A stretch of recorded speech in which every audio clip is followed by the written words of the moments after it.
आप देख रहे हैं जेके वॉइस और आज हमारे साथ है एक प्रोमिनेंट पर्सनैलिटी और सीनियर सिटीजन। इनका नाम है दर्शन शर्मा जी और ये बिसोली के रहने वाले हैं और एक हिस्टोरिक इनके साथ हिस्टोरिकल इंसिडेंट्स जुड़े हुए हैं। बिसोली की अगर हम बात करें, शर्मा साहब, हम सुनते आ रहे हैं आप बड़े इनकलाबी और क्रांतिकारी पर्सनैलिटी हैं अपने इस एरिया में। बिसोली की अगर हम बात करें, और बिसोली वैसे भी लैंड ऑफ हेरिटेज है और बड़ी हिस्टोरिक लैंड है, बड़ी फर्टाइल लैंड है यहाँ पे।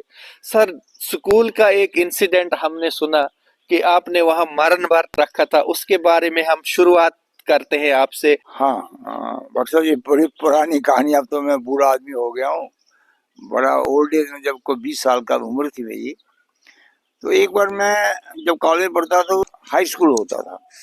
तो उन दोनों नए नए हायर सेकेंडरी स्कूल परमिशन हो गई थी, मिल गई थी, लेकिन ना बिल्डिंग थी ना कोई ग्राउंड था। गए दिन के तन्हा थे अंजुमन में, यहाँ अब मेरे राजदा और भी हैं। जिंदगी इंसान की एक दम के सिवा कुछ भी नहीं, दम हवा की मौज है, रम के सिवा कुछ भी वाह नहीं। वाह, सही बात है। मैं अकेला नहीं था, अकेला चला था। जब चला था तो अकेला था, लेकिन उस कारवां जुटा गया।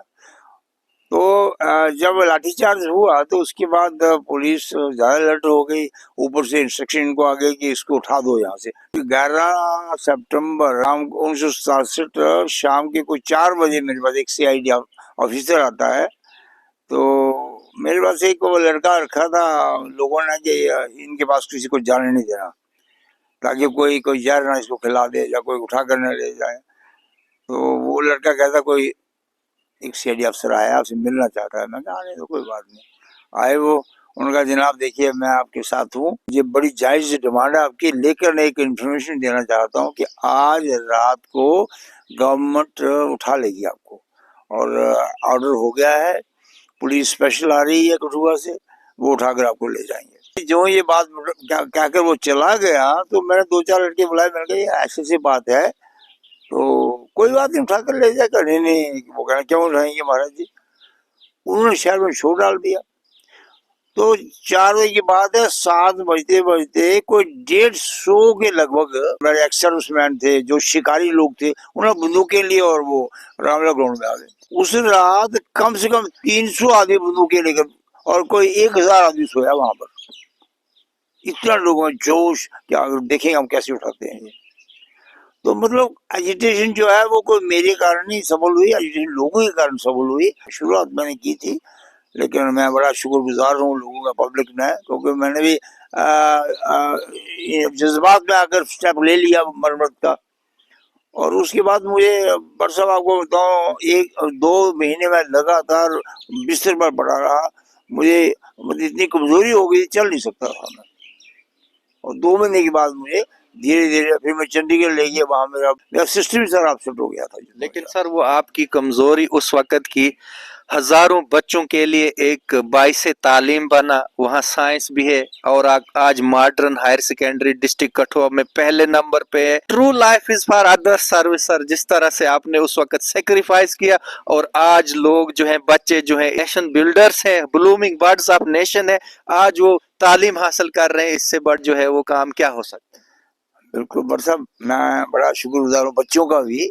बच्चों ने वो 12 सितंबर जो थी वो लगातार हर साल मनाते थे। बच्चे 40 साल तक बच्चे इस दिन को मनाते रहे, 12 सितंबर को। तो वो 12 सितंबर 1967 जो है बड़ा हिस्टोरिकल डे है, और मेरे लिए एक क्रांतिकारी दिन था, जब मेरा जिंदगी परिवर्तन हो गई। मैंने सोचा मैं अपनी लाइफ जो है लोगों के लिए दूंगा, मरूंगा, जीऊंगा, पब्लिक के लिए करूंगा। अभी छुट्टी हुई थी तो कमरा गिर गया। मुझे बड़ा दुख हुआ कि अगर बच्चे हमारे मर जाते, कुछ हो जाता तो क्या बनता। तो मैंने एक मीटिंग बुलाई। गर्ल हाई स्कूल होता था यहाँ, बॉयज का भी था, दोनों को एक मीटिंग बुलाई। मैंने कहा देखो भाई बच्चे, ये आज ये ऐसा हादसा हुआ, आगे तो नहीं होना चाहिए। हमारी बिल्डिंग होनी चाहिए अच्छी, ये पुरानी बिल्डिंग है, नई बिल्डिंग बननी चाहिए। तो आप अगर मेरा साथ हो तो मैं एक आवाज उठाता हूँ इसके बारे में। बच्चे भी तैयार हो गए। हमने 20 अगस्त को एजुकेशन शुरू कर दी। तो एक गवर्नमेंट का अल्टीमेटम दे दिया कि अगर आपने 10 दिन के अंदर हमारी ग्रांट सेक्शन ने की, स्कूल की बिल्डिंग सेक्शन ने की, ग्राउंड को के लिए जगह नहीं दी, तो हम प्रोटेस्ट शुरू कर देंगे। इतनी देर में हमने एक धरना शुरू कर दिया। रोज जुलूस निकालते थे, शाम को बच्चे इकट्ठे होते थे, इनकलाब जिंदाबाद, हमारी मांग higher secondary school ground, higher secondary school में हम साइंस शुरू करो, साइंस सब्जेक्ट होने चाहिए, मेडिकल नॉन मेडिकल। गवर्नमेंट ने कोई ध्यान नहीं दिया। 30 तारीख को जब हुई तो मैंने बच्चों को बैठा दिया वहां भूख हड़ताल पर 24 घंटे के लिए। 3-4 ग्रुप हमारे बैठे। 8 तारीख के बाद एक व्यक्ति थे यहाँ पर, वो आए, वो यहाँ डाका होता है, वहां से हम मैसेज भेजते थे गवर्नमेंट को कि हम भूख हड़ताल शुरू कर रहे हैं। तो व्यक्ति मुझे कहता कि आप हमारे बच्चों को रोज बैठाते हो, आप मर गए हो, आप क्यों नहीं बैठते हो, खुद बैठो ना। तो मैं घर पर गया, मैंने अपने पिताजी को प्रणाम किया, तो माता जी को कर रहे, माता रोने लगी, कुछ गड़बड़ है, इसे कुछ करना है, अब कहीं जा रहा है ये। पिता ने कहा छोड़ो, ये कहाँ मानेगा हमारी बात, करने जो करता है। जब पिताजी का आशीर्वाद मिल गया, माता भी मिल गया, तो मैं आया यहाँ पर रामलीला ग्राउंड में, वहाँ एक बड़ का वृक्ष है, वहां मैं खड़ा हो गया। तो मैंने नारे लगाए, 2-3-4 बच्चे इकट्ठे हो गए, सारे हमारे नौजवानी थे लड़के, बुजुर्ग नहीं है उस वक्त आए थे मैदान में, लेकिन लेडीज थी, थोड़ी सी जा रही थी, वो भी खड़ी हो गई।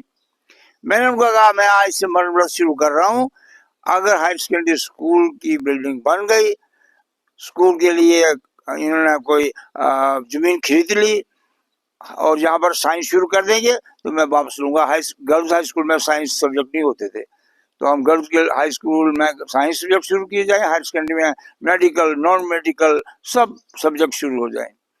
तो उसके लिए जो ही मैंने ऐलान किया मरम्मत का, तो मैं जब कहा कि मैं तभी उठूंगा जब मेरी लाश उठेगी, मेरा ये काम पूरा होगा। तो जब मैंने ये बात कही तो लोगों के, जो औरतें थी, उनके आंखों में आंसू थे। मुझे लगा कि ये आंसू जो है ये मेरी जीत की निशानी है। बस एजिटेशन हमारी शुरू हो गई। महाराज इतनी जबरदस्त एजिटेशन हुई कि लोगों ने दुकानें बंद कर दी। हमारी उन दिनों मशीनें नहीं होती थी, घराट होते थे, हम बोलते हैं जहाँ आटा पीसते हैं, बस वो घराट लोग जाते थे आटा पिसाने के लिए। तो बाद में इतनी मुश्किल हो गई, लोगों ने कणक जो थे उबाल कर खाना शुरू कर दी। तो बहुत साथ दिया लोगों ने, लोग जी भर कर साथ दिया, तमाम सब आए लोग। फिर उसके बाद मैंने मरम्मत मेरा जब 1 सितंबर को मैंने शुरू किया, और 10 सितंबर को यहाँ पर पुलिस वगैरह आ गई, तो उन्होंने लाठीचार्ज कर दिया हम पर। 1 सितंबर 1967। हाँ, 1967 में मरम्मत जब शुरू किया, और 10 सितंबर को हम पर लाठीचार्ज हो गया। जब लाठीचार्ज हुआ तो लोगों को बड़ा मारा इन्होंने। लोगों ने भी, पुलिस की जड़ होती है तो मारपीट तो होती है।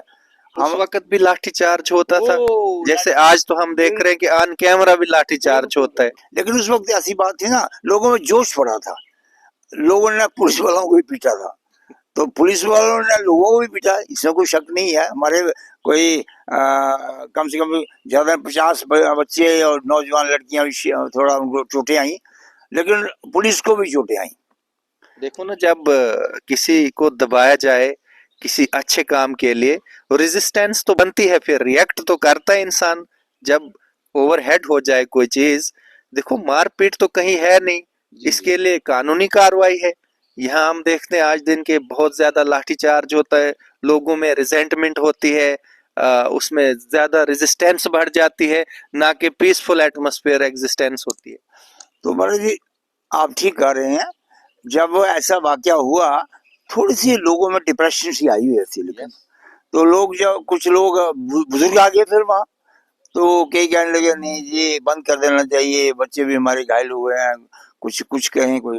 तो मैंने उस पर एक शेर बोला था, जिसको लोगों में बड़ी हिम्मत जिसमें मिली है। मैंने कहा जिंदगी मंजिले मकसूद पर पहुंचेगी जरूर, राह में मौत खड़ी है तो कोई बात नहीं, क्योंकि उन्होंने लाठीचार्ज किया था, ये मौत ही थी हमारे लिए, हमें मारना चाहते थे। जिंदगी मंजिले मकसूद पर पहुंचेगी जरूर, राह में मौत खड़ी है तो कोई बात नहीं, सुबह एक जिंदा हकीकत है, यकीनन होगी, हिजर की रात बड़ी है तो कोई बात नहीं। क्या बात है सर। महाराज जी आप हैरान होंगे, मैंने तो, मेरे क्या जोश था, जितना मेरे नौजवान बच्चों में जोश आया। और उसके बाद फिर एजिटेशन इतनी ज्यादा हो गई, 12 सितंबर को सुबह डॉक्टर ने जब मेरा मुआयना किया है तो उन्होंने कहा कि आज ये मर जाएगा। हमारे व्याधि होते जगन्नाथ जी बड़े राजवैद थे, वो उनकी उम्र थी कोई 80 साल उस वक्त। उन्होंने कहा मेरे पिताजी को कि दर्शन शर्मा को कहोगे मुखदार वापस ले, मर जाएगा रात, आज नहीं बचेगा ये। तो मेरे पिताजी आए, उन्होंने कहा डैड जी मेरे 4 बच्चे हैं, अगर एक मर जाएगा कोई बात नहीं, इसकी जिद है कि स्कूल बनना चाहिए, डिमांड पूरी होनी चाहिए, गवर्नमेंट नहीं करेगी तो मर जाए कोई बात नहीं। मुझे और हौसला मिला। देखो मेरा बाप मेरे पिता इतने हैं यहाँ बोल रहे थे। तो उस दिन गवर्नमेंट हिल गई थी। वैसे डीपी दर साहब होते थे एजुकेशन मिनिस्टर, सादिक साहब चीफ मिनिस्टर थे, असेंबली चल रही थी। फिर उन्होंने ना उनको भेजा डीपी दर साहब को, डीपी दर साहब बसूली आए, उनके साथ पंडित प्रेमनाथ डोगरा जी जो अपोजिशन लीडर होते थे वो भी आए उनके साथ। फिर उन्होंने रिक्वेस्ट की सबको, तो हमारी 4 घंटे मीटिंग चली। मैं वापस नहीं लेता था, वो कह रहे नहीं तो अपने बुक्सदार वापस ले ले, हमने सारी डिमांड तुम्हारी पूरी कर देंगे, हम हमारा प्रॉमिस है। मैंने कहा जो केस आपने रजिस्टर किया है हमारे बच्चों के लोगों के खिलाफ वही वापस लो। 53 लोगों के खिलाफ 11 लोग जो थे वो रहने दिए, बाकी बात वापस ले लिया। कहा देखो जी हमारे पुलिस वालों को मारा है पीटा है, हमने भी कुछ थोड़ा रखना है, बाद में हम ले लेंगे, बाबू जी प्रॉमिस करते हैं। तो बस महाराज जी उसके बाद रात को 12 बजे बुक्सदार वापस ले ली। फिर तो मुझे पालकी में बैठाकर सुबह बड़ा भारी जुलूस निकला, जहाँ बड़ा सो गया। तो बस वो ऐसा दिन था, मैं अपने आप को मैंने कहा मैं जिंदा आज हुआ हूँ, लोगों ने जिंदा किया है मुझे, तो मैं लोगों के लिए ही मरूंगा, लोगों के लिए बोलूंगा। उसके बाद हायर सेकेंडरी स्कूल बन गया। बहुत बड़ी बिल्डिंग है, आज मॉडल हायर सेकेंडरी स्कूल है। डिस्ट्रिक्ट कठुआ में ऐसा स्कूल नहीं आपको मिलेगा। राइट। तो ये कहानी हमारी जो उस एजुकेशन की, बहुत बड़ी एजुकेशन हुई थी। बहुत बहुत शुक्रिया सर, ये थे हमारे साथ दर्शन शर्मा, जिन्होंने 1967 की अपनी एक कामयाब कहानी के बारे में हमें जागरूक किया।